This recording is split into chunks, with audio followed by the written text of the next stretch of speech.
Right on. Hey Brett, how are you doing? Hey, doing really well, thanks. You? I'm doing splendid, although we are expecting some nasty weather, Canadian spring weather. So Just when you think that you're out of the woods, it's Mother Nature is going to punch you right in the face. it's our seventh winter here going on. Oh my gosh. You get used to it. You grow numb to it. Yeah, I know, and it's crazy because you try to explain this to your friends down south or in better climates, and my buddies in Nashville, they don't really get that.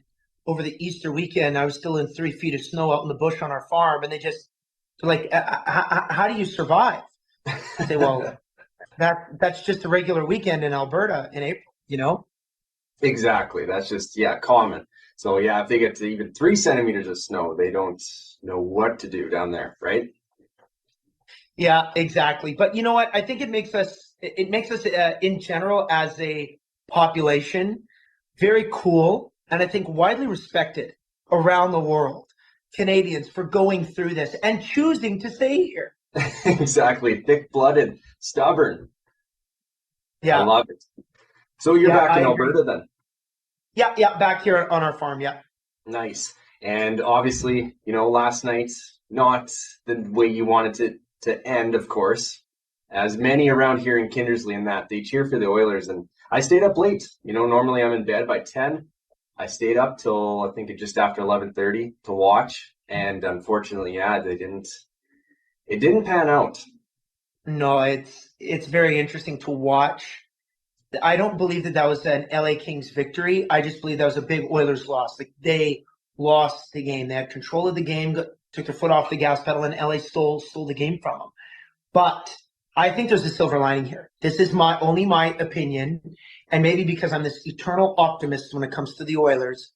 But I believe that losing that way in game one of round one was a valuable lesson and a lesson I wouldn't want to learn in a game seven in the Western Conference final.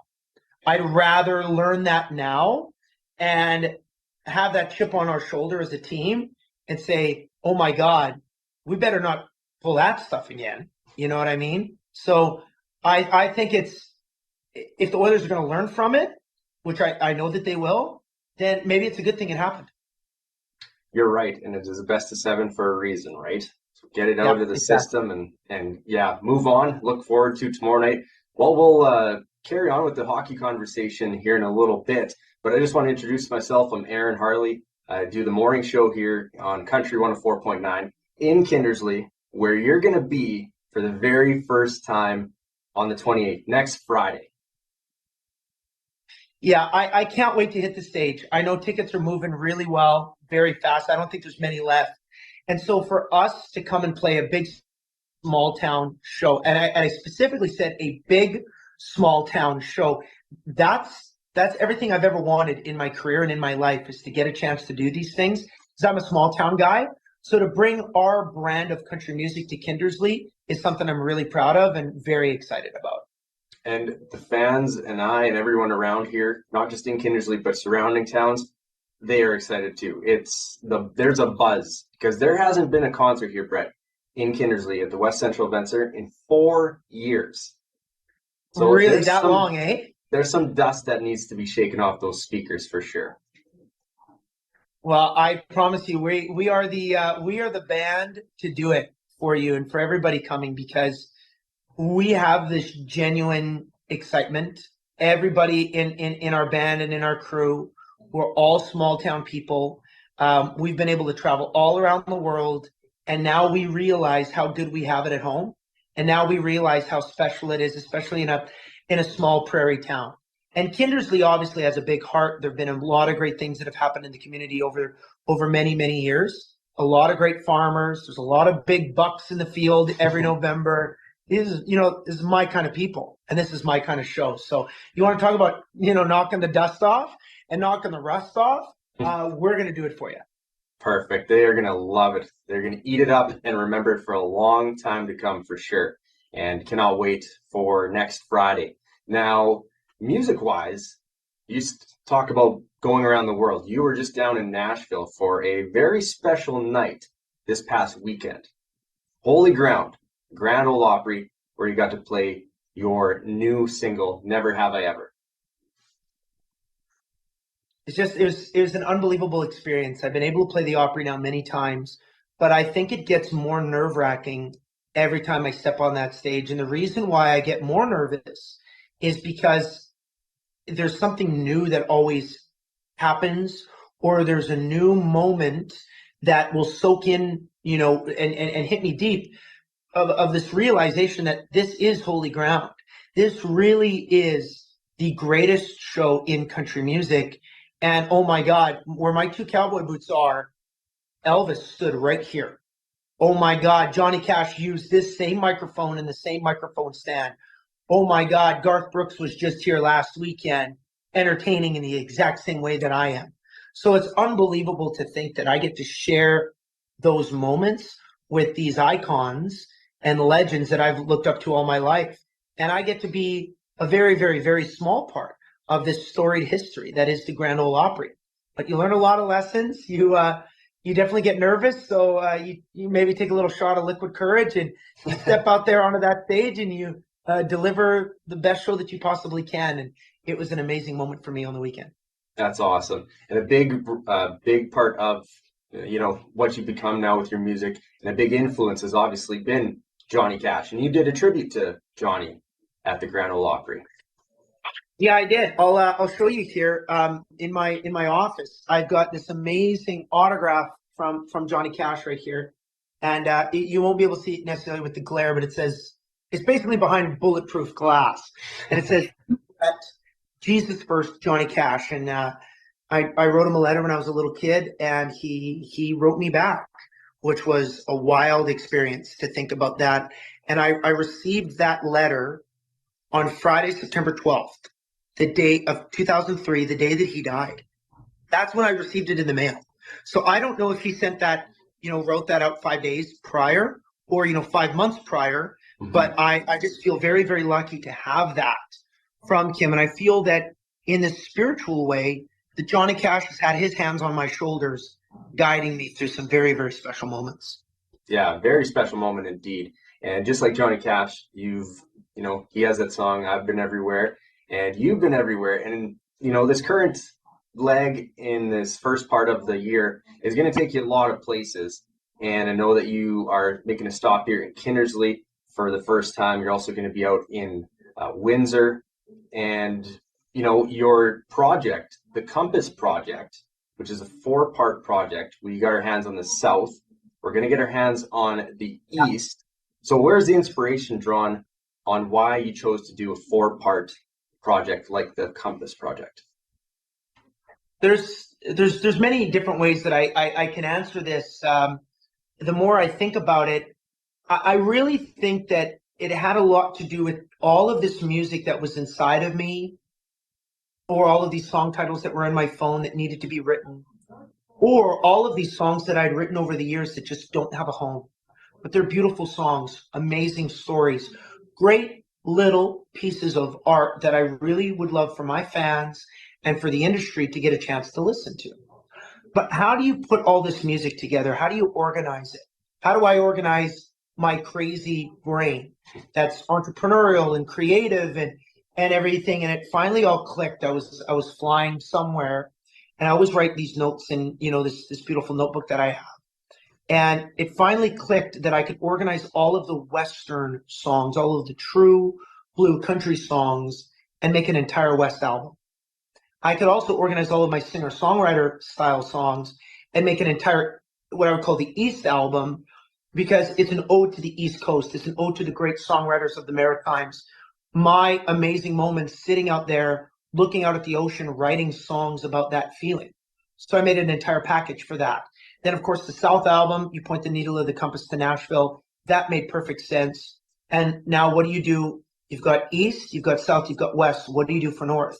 Well, my North Star, my shining light, my guiding light has always been the live show. What people are going to see in Kindersley on the weekend is exactly my favorite place to be and exactly my favorite thing to do. So I made an entire greatest hits album that is all dedicated to the great live shows that we've been able to put on over the years, with live versions of songs like Make a Life Not a Living or Drink About Me or Anthem or Started with a Song, 3-2-1, and the list goes on. Awesome. Well, we're going to get our hands on the East album on the 28th. That's the same day you're in Kindersley. What are the chances that the fans there attending the concert get to hear brand new, never before heard music? 100%. Everybody in Kindersley is going to get this opportunity where I think, bring the show into an intimate moment and play some of these amazing new songs. And it's nerve-wracking for me as an artist to debut new music, but I also know that the mentality of a small town show like this is that there's a level of appreciation for artists that will come to Kindersley. So I truly believe that I'm going to be able to maybe tell everybody that it's like a kitchen party. It's like or I'm coming out to your shop and we just finished harvest and now we're going to crack a couple cold ones and we're going to sit in the machine shed and I'm going to play a couple new songs. That's exactly the kind of vibe and the mood I'm going to try to set on Friday before we get right back into party mode, because like you said, we got to shake the dust up. So we're going to do it. Oh, that's going to be awesome. They cannot wait for that show. And like you said, you want to hit home with the fans, and you're going to be, I bet you any money, that stepping stone to get more shows here in Kindersley. Because there was a time when things couldn't happen in that, and there was the downtime. And to hear and have that announcement that you were coming here, it was just, so uplifting. It was ecstatic. There was just a buzz instantly. Thank you. So it's going to be amazing. Thank you for sharing that with me. Well, I'm very happy to hear that there is a buzz, and there was a big and a very positive reaction to the announcement that we were coming to Kindersley. But I can assure you that I felt the same way, and so did my band, and so did my crew. That we've got a great show on the books, even an opportunity for it to be almost like an album release concert, and we're gonna have a great time in Kindersley. And it's worth a mention that my only other Saskatchewan show on tap so far this year is to go further down south, down to Craven, and I'll get an opportunity to play at Country Thunder and open for Tim McGraw there. So that's going to be really, really cool to get to play my own headline show in Kindersley and then open for, the legendary Tim McGraw just a few months later. Yeah, you can't draw that up, right? But you worked extremely hard to get to that point. And I was going to bring up, I think you're in Lloydminster one time this year as well. Yeah, I'll be in Lloyd in September, and actually knowing where the exhibition hall is, that is on the Saskatchewan side. So yeah, I guess I will be in Sasky one more time. Yeah, but the show there in the summer for Country Thunder Saskatchewan is going to be huge because it made its comeback last year, and the buzz there was huge, and now another great year of planning, and the artists that, like you said, Tim McGraw. The last time he was here was 2019, the storm affected his entire set. He couldn't perform. So he's going to be anxious to go there. You're going to open up for him. You're going to get that crowd in just such a buzz. And the atmosphere down there is going to be absolutely amazing. I've only had a chance to meet Tim once at an event down in Nashville. And it's very interesting to see how magnetic some of these stars can be, even though he barely said a word at this event. No one knew he was showing up. It was just a big surprise. He walked the red carpet, and it was amazing how you have 1,000 people in a venue that turn their attention to see this icon walking in, and he just commanded everyone's attention, and he didn't have to do a damn thing. That charisma and that appeal that he has, I've seen him perform many times. I'm just hoping a little bit of that can rub off on me. I don't know really what it is or how to describe it, but I'm gonna hopefully have a conversation with him at Country Thunder and learn a few tricks of the trade. That way, when we do get a chance to come back to Kindersley, which I hope it's often, might be able to have some of those tricks up my sleeve too. But we've got a lot of great songs on our set list. And 90s country is coming back in a big way. So we're going to take everybody on a wonderful journey in Kindersley and just play some great songs to make sure everybody's having the time of their lives. Well, I'll tell them to buckle up for sure. Now, the buzz is going to be real here in Kindersley. The buzz is going to be big time in Craven. The buzz is also in Edmonton right now because the Oilers are having, they've had a very special season. Last night obviously didn't turn out the way Oiler Nation wanted it to, but you're also going to be there at the tailgate party tomorrow night. Yeah, it's really cool to get a call from the Oilers Entertainment Group and say, hey, you know what, we want to raise everybody's spirits and we want to set the tone for Game 2. So we're going to do a giant free show, like a big festival style show for hopefully tens of thousands of people, and it's going to be very, very special. And going to play all my favorite songs, maybe take some requests. I don't care what we do. We just need to keep that energy high so we can go into Game 2 and we can even up the series, because obviously we all wanted to win both of them at home, but the LA Kings stole one from us, and it was disappointing to see. I was at the game, and it was frustrating to watch, but at the same time, I think it's a valuable lesson to learn early, as opposed to learning that lesson when it would have mattered a lot more in maybe a Game 7 of a conference finals or a cup finals to lose in that way. So with all that being said, I think it's going to be amazing, absolutely amazing to be in oil country again, to play a big show. Yeah, and there are a lot of Oilers fans around here as well. So you will make friends if you wear that Oilers hat around here. Now, absolutely. You're no stranger to playoff games, specifically Oilers playoff games. It was a handful of years ago when you would go to sing the Star-Spangled Banner, and the microphone doesn't work. Of all the moments of your time to shine, the microphone doesn't work. But what do? You soak it in, you smile about it, and how did the fans repay you, if you want to relive that night? You know what? I give all the credit to Oil Country, because I could have hit the ditch and hit the ditch real bad, but they just started to sing. So all I could do was hold up the microphone and start conducting 20,000 people in the best way.